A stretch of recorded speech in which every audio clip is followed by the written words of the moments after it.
Welcome, everyone. Sometimes we have those moments, right? Those crystal clear moments where we finally understand why we do what we do or why certain patterns keep repeating. We get the why behind our struggles, the root of our feelings, and it feels incredibly powerful. But here's the thing, and it's often overlooked. Understanding alone, as crucial as it is, well, it often isn't quite enough to make actual tangible change happen in our lives. Exactly. That feeling of insight is huge, but it's often just the first step. And that's our mission here, to cut through all the noise, give you the most valuable insights, and, transform these complex ideas into aha moments you can actually use. Today, we're embarking on a deep dive into a really pivotal concept from Clara E. Hill's brilliant book, Helping Skills, Facilitating Exploration, Insight, and Action. We're zeroing in specifically on the action stage. hmm And this exploration, well, it's a real goldmine for anyone out there preparing for counseling and psychology practice. It offers a kind of roadmap for turning that understanding into real-world results for clients. It really does. It's incredibly practical. At its core, we're exploring that critical shift, that move from simply knowing something to actually doing something about it within the helping process. Waters and Lawrence put it so perfectly, they said, it is movement, not just insight, that produces change. That quote really captures it. And just to give this some grounding, imagine you have a client, let's call her Sarah. She totally understands why she procrastinates, she gets the insight, but she just can't seem to break the cycle. Well, today we're going to arm you with the tools that would help Sarah and countless others finally move from that place of knowing to actually doing. Exactly. And for those of you really honing your skills right now, what we're going to unpack isn't just abstract theory. We'll dig into the rationale, the philosophy behind it, and maybe most importantly, the specific skills helpers use. The techniques to guide clients through making tangible, lasting changes in their lives. Right. We'll look at some real-world examples straight from the text to show how these skills actually come to life in a session. It's all designed to give you practical tools for your future practice. Okay, so let's unpack this then. Why is the action stage so crucial? I mean, lots of people might think, well, once a client understands their problem, they'll just naturally get better, right? Isn't insight kind of the big payoff? That's a great question, and it's a really common assumption. It gets right to the heart of what this stage is all about. What's fascinating, and what Hill emphasizes, is that while exploration and insight are foundational, absolutely necessary, they often aren't sufficient on their own. The chapter gives us two really powerful reasons why we need to move beyond just those aha moments. Okay, what are they? Well, the first reason is pretty straightforward. Most clients seek help to actually feel better or to change specific things, behaviors, thoughts, feelings. They Yeah. come in with goals, right? Yeah, they want something different. Exactly. Yeah. Take the example of Betty, who struggled to express her feelings to her roommate. She gained the insight that this difficulty came from her family, where emotions were never discussed. That insight. Important for self-awareness, definitely. But without action like learning how to directly communicate her needs, maybe practicing it, her problem with the roommate would just persist. Understanding why wasn't enough to change the situation. She needed concrete steps. Ah, okay. So the insight didn't automatically translate into skill or behavior change. Precisely. And the second reason, which is just as important, is that taking action is crucial for consolidating those new ways of thinking learned in the insight stage. New understandings can be quite fragile. They can easily slip away if they're not put into practice. Right, they can feel a bit theoretical. Exactly. Mhm. Action makes insight practical. It helps cement new patterns. Think of Miguel, who understood his perfectionism and neediness stemmed from his childhood, from parents who always idealized his brother. This insight was powerful, sure, but it could have easily just stayed an idea. He needed to actually do things he wanted, like trying skydiving or rollerblading, things that he valued, to truly internalize his own self-worth and challenge those old beliefs. Wow. So this shows how action can actually cycle back and deepen the insight, making it stronger and more resilient. It's not always a linear process. That makes so much sense. Insight informs action, and action can reinforce or even deepen insight. So if action is so fundamentally important, how does a helper know when it's the right time? When do you shift into this stage? Are there clear signals, or is it more, an intuitive judgment call? That's a really practical question. Yes, absolutely, there are clear markers. The chapter outlines several key indicators that suggest a client might be ready for action. The ideal scenario, really, and the first marker, is when a client has gained some insight and then spontaneously starts talking about what they want to do differently. Oh, so they bring it up themselves. Exactly. For instance, after understanding their patterns, a client might say something like, okay, I think I can accept who I am now, and I'm actually going to start doing the things I want to do with my life. Or maybe, wow, it makes sense that I was treating my boss like my father, I think. I think I'm going to try standing up to him next time. That's a pretty clear sign. It is. That's when you know they're leaning into making real changes. Mm. Another marker is when a client comes in with a very specific, maybe uncomplicated problem, and they're just looking for relief. Think of someone with a simple phobia, maybe a fear of flying, and it's not deeply tangled up with other anxieties. In those cases, you might offer straightforward interventions like relaxation techniques or maybe gradual exposure pretty quickly.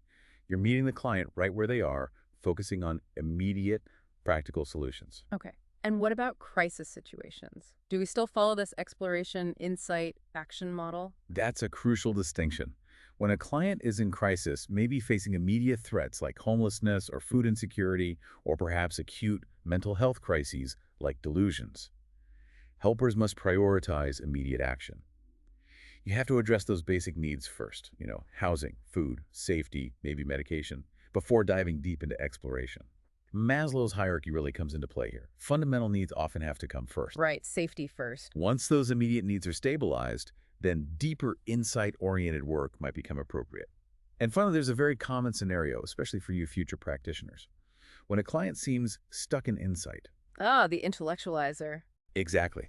This is the classic example of someone who can talk about their problems for years. They understand all the whys, all the connections, but they never actually move forward. They might tend to blame others, or maybe they just repeatedly fail to take personal responsibility for making changes. Yeah, I can picture that. In those cases, a gentle, maybe supportive challenge to consider action can be vital. It can help them become unstuck and start moving towards taking charge of their future. That's a powerful one. I can imagine how easy it would be to get stuck there, even for ourselves sometimes. This whole action stage, it sounds very active, maybe even directive, which I think is interesting. But I'm curious about the helper's role in all this. Are we supposed to be like a drill sergeant, telling clients exactly what steps to take, or is there more nuance? That's an excellent question, and it really flags an important potential pitfall here. The core philosophical underpinning of the action stage, as Hill presents it, is radical client empowerment. Clients are the active agents of their own lives. Ultimately, they are the ones who make the decisions and implement the changes. Okay, so it's still client-centered, even in the action stage. Absolutely. Yeah. Profoundly client-centered. The helper acts more like a coach, maybe a cheerleader, a supporter, sometimes an information giver, a consultant. But they never take over or try to fix the client. The helper doesn't actually need to know the best action plan for the client. Their skill lies in facilitating the client's own exploration and decision-making process. So wait, even if a client directly asks for advice like, what should I do? We shouldn't just give it. That feels a bit counterintuitive if you're trying to help someone. It does feel that way sometimes, doesn't it? But it's actually a critical part of avoiding client dependency. Hmm. Telling clients what to do, even when they explicitly ask, can inadvertently prevent them from developing their own problem-solving skills. Ah, I see. The goal isn't just to solve this one problem. It's to help clients become better problem solvers for life, equipping them for future challenges long after therapy ends. Building capacity, not just providing answers. Exactly. Yeah. And it also requires a certain detachment, maybe isn't the right word, but non-investment from the helper. We need to be supportive, of course, but not overly invested in whether or how a specific client changes. Our expertise is in guiding the process, not dictating the outcome. This helps prevent clients from replicating old patterns, like maybe always trying to please or perhaps defy parental figures, but this time with the helper. Right, avoiding those transference dynamics. Precisely. We see this illustrated really well with the case of Casey. Remember her? She giggled uncontrollably at dances because of anxiety, which was rooted in childhood teasing from her brothers. Insight helped her understand her fear of men. That was step one.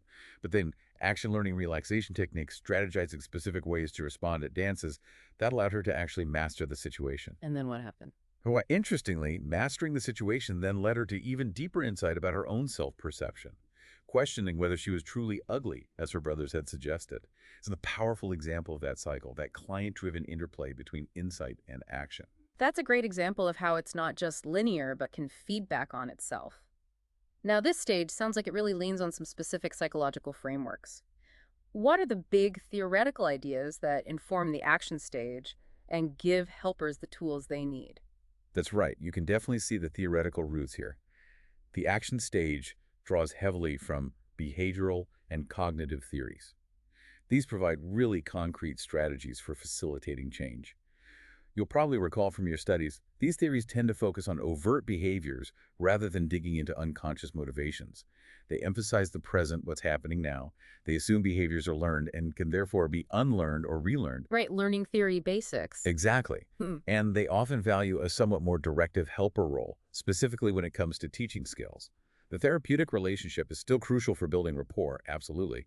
But it's the specific skills and actions that are seen as leading to change in this model. There are three key learning types from these theories that are particularly relevant. First, operant conditioning. Skinner and reinforcement, right? You got it. As you know, this is all about how behaviors are controlled by their consequences. So in the action stage, we leverage principles like reinforcement to help clients strengthen new, desired behaviors. Think back to Sarah, our procrastinator. If she sets a small, achievable goal for starting her work, we might help her identify a meaningful reward, something she actually wants, that is contingent on her achieving that specific goal. So it's not just general praise, it has to be directly linked, timed, right, to the specific action the client is trying to take. That seems like a crucial detail. It's absolutely crucial. Timing and contingency are key. And very importantly, we also use shaping. This means gradually training more complex behaviors by reinforcing successive approximations, or steps getting closer to the final goal. Like baby steps. Exactly like baby steps. Think about teaching a child to make their bed. You praise putting the pillow on, then pulling up the sheet, then the blanket. Or, in our context, helping a helper trainee master empathy skills. You start by reinforcing simple listening, then reflecting content, then reflecting feelings, building up complexity. Punishment, on the other hand, while it does decrease behavior, is often tricky in therapy. It's hard to deliver effectively and immediately, and it can sometimes lead to clients just avoiding getting caught, rather than making genuine internal changes. Yeah, that makes sense. Concepts like generalization, hoping the learned behavior transfers to other situations, and extinction, reducing a behavior by withholding reinforcement, are also part of the toolkit. This is often used with kids, but it's also effective for adults trying to change habits like nail biting or, again, procrastination. The helper often acts as a consultant here because the client has to implement these changes outside the session. Okay, so operant conditioning is one. What else? The second type is modeling or observational learning, learning by watching others. Bandura and the Bobo dolls. That's the classic example. Bandura showed that learning can happen just by observing others and seeing the consequences they receive, even without direct reinforcement for the observer. But whether the observer performs the behavior often depends on those perceived consequences. This is exactly why watching experienced therapists or seeing videos of effective sessions is so valuable for you trainees. You learn by seeing. Absolutely. Okay, and the third. And finally, cognitive theory. This brings in the thinking element. It shifts from a simple stimulus-response model to a stimulus-organism response, or SOR model. SO, stimulus organism response. Right. The O is crucial. It means we don't just react automatically to events, Yeah. stimulus, but we react to our interpretations or thoughts about those events, organism, which then influences our response. So our thoughts mediate our reactions. Exactly. Which means a key strategy in the action stage is often challenging irrational or unhelpful thoughts like, I must be perfect, or if I disagree, they won't like me. Changing the thought changes the response. The covert processes what both the client and the helper are thinking and feeling internally become really important here. These theories, when applied with empathy and in collaboration with the client, provide the practical framework for the skills used in this stage. Fascinating. Okay, so with that theoretical foundation laid out, what are the actual hands-on skills? What does a helper do and say in this stage? What does it actually sound like in a session for us aspiring practitioners? Okay, yeah, this is where the rubber meets the road, right? The chapter details several unique skills. They're often used flexibly and in combination, not in rigid isolation. First up are open questions and probes for action. These are designed to gently guide clients to explore their own ideas for change, not the helper's ideas. So less, why don't you try, and more. Exactly. More like, if a client like Sarah is being bullied at work, the helper might ask, what are some of your thoughts about what you might do in that situation? Or perhaps, you mentioned trying X. What do you imagine might happen if you tried that? Ah, exploring their options and the potential outcomes. Precisely. It empowers the client to think through the possibilities themselves. And it's important to consider cultural context here too, like maybe exploring family perspectives, if that's relevant for the client. Yeah. Next skill, giving information. Sometimes the helper does need to shift into more of a teacher role. When is that appropriate? When clients genuinely need specific facts, resources, or explanations, and they seem ready and open to receiving it. For example, if a client is exploring career options in social work, the helper might share something factual like, just so you know, there's a career counseling center right here on campus that offers workshops on resume building. Okay, practical, factual info. Yes. But the key, again, is to deliver it as education, not a lecture, and always bring the focus back to the client's reaction. How does that information land for you? Or what do you make of that? That distinction between educating and lecturing feels really important. I can see how easy it might be to slip into giving a speech if you're not careful. It really is. Okay, then there's giving feedback about the client. This is about providing specific observations on the client's behavior or maybe the impact they have on others, all with the aim of increasing self-awareness and promoting change. How would that sound? Well, maybe during a role play where a client is practicing being assertive, the helper might say, okay, you stated your need directly that time and you looked right at me when you said it. That felt much stronger. That's positive feedback. Uh-huh. Then maybe a gentle suggestion for improvement, like, perhaps next time you could try slowing down your pace just a little bit, see how that feels. The key is that it's descriptive, focused on changeable behaviors, non-judgmental, and ideally, you sandwich constructive feedback between positive observations. Start positive, be specific, focus on behavior. Got it. Then we have process advisement. This involves directing what a client might do within the session itself to practice a new behavior or maybe explore feelings more deeply. Like role-playing. Role-playing is a perfect example. Or, say, for a client struggling with a difficult decision of placing their elderly mother in assisted living, the helper might suggest, I wonder if it might help to imagine your mother is sitting over there in that empty chair. Could you try telling her how you're feeling about this decision? Ah, the empty chair technique. Exactly. It allows for that in-session rehearsal and processing of really tough emotions and decisions in a safe space. Then there's direct guidance. This is probably closest to what people think of as advice, but it's more nuanced. It involves making suggestions or giving guidance for things clients might try outside of the session, often framed as homework assignments. Okay, but how do you do that without falling into the telling them what to do trap? Great question. It needs to be collaborative.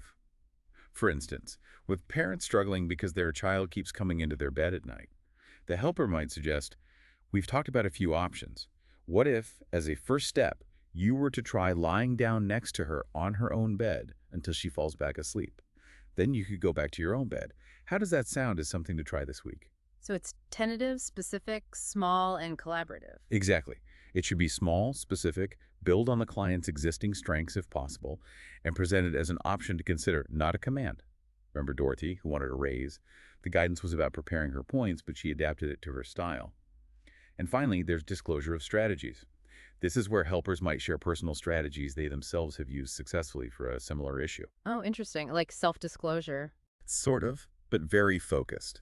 The key is that the focus immediately returns to the client. For instance, if a client is struggling to start exercising, a helper might tentatively offer, one thing that helps me stay consistent is going for a half-hour walk every morning with my husband.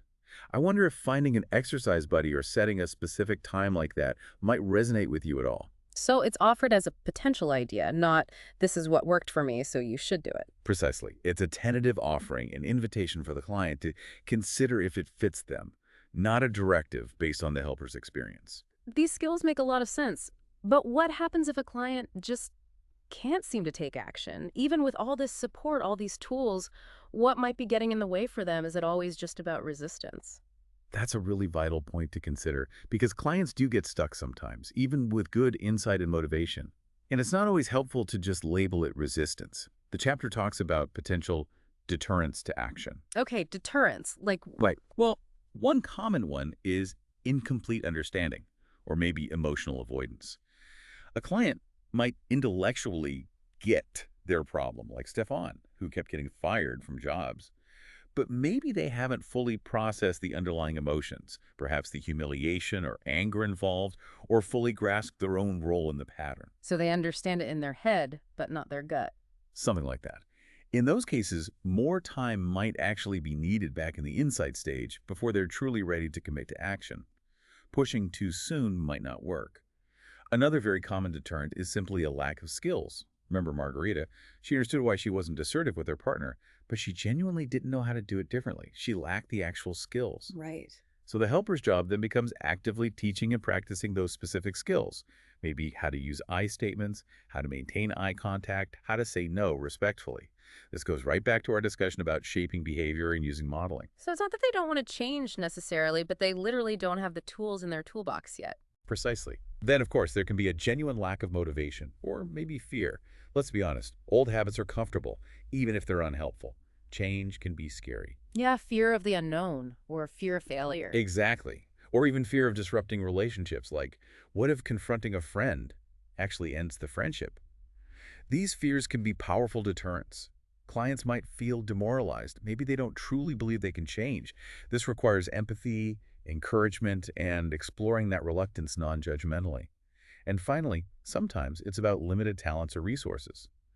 Real-world constraints exist. The example given is Andrew, who desperately wanted to get into a top-tier graduate program but had fairly poor college grades. So reality checks are sometimes needed. Sometimes, yes. In these cases, the helper's role isn't necessarily to push for the impossible, but to help the client maximize their potential within those realistic limits. Maybe that means exploring related fields or perhaps advanced training options that are more accessible. It becomes about realistic goal setting and adapting plans. That makes sense.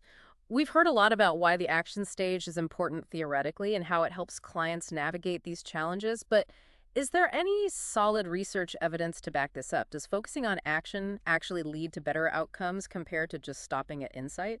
Absolutely, and it's important to ask that question. The chapter highlights a specific study by Wannell and Hill from 2000 that directly tackled this question.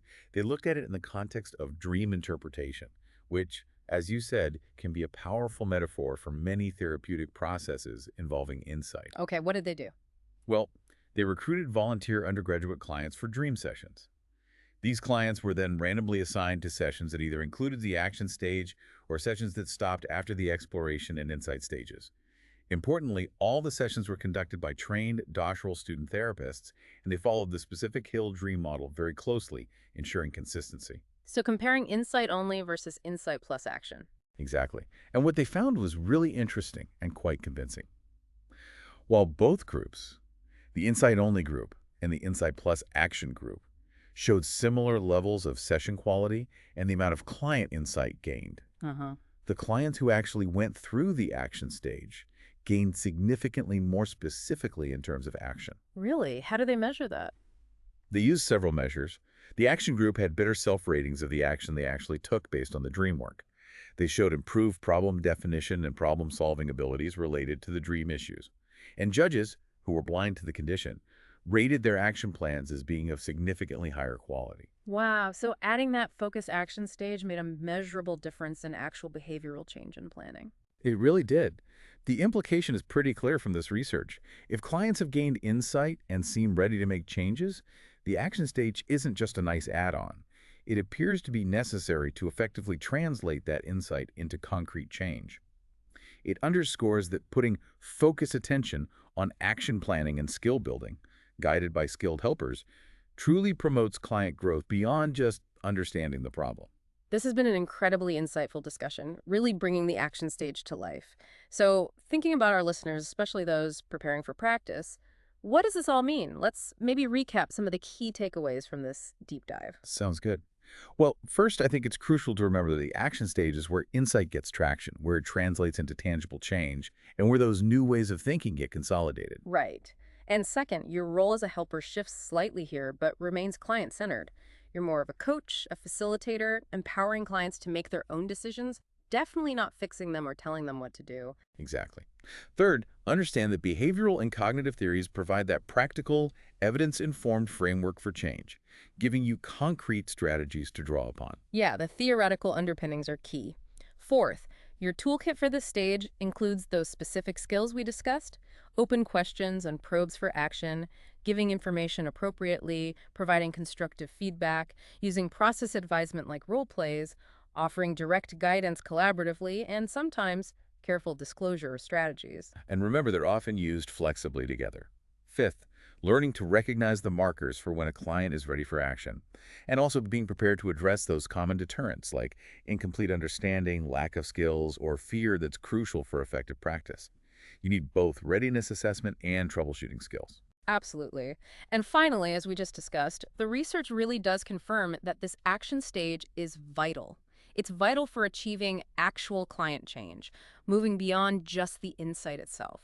So for you, as you prepare for your careers in counseling and psychology, mastering these action skills isn't just about learning techniques from a book. It's really about honoring your client's inherent desire for change, for a better life, and equipping them with the tools they need to build that life. Well said. It's about being a true partner in their journey of growth, facilitating their movement It forward. really is. And maybe this leaves us with a final provocative thought for everyone listening. If that quote is right, if movement, not just insight, produces change, what's one small tangible move, one concrete action step could you take this week to apply a new insight you've gained, maybe even from this discussion, in your own life? Ooh, that's a good challenge. And how might taking that small step, that action, actually deepen your own understanding even further? That cycle applies to us too. That's a great challenge for all of us. Thank you so much for joining us today on this deep dive into the action stage. We really hope this has equipped you with a clearer understanding and maybe some practical enthusiasm for facilitating real lasting change.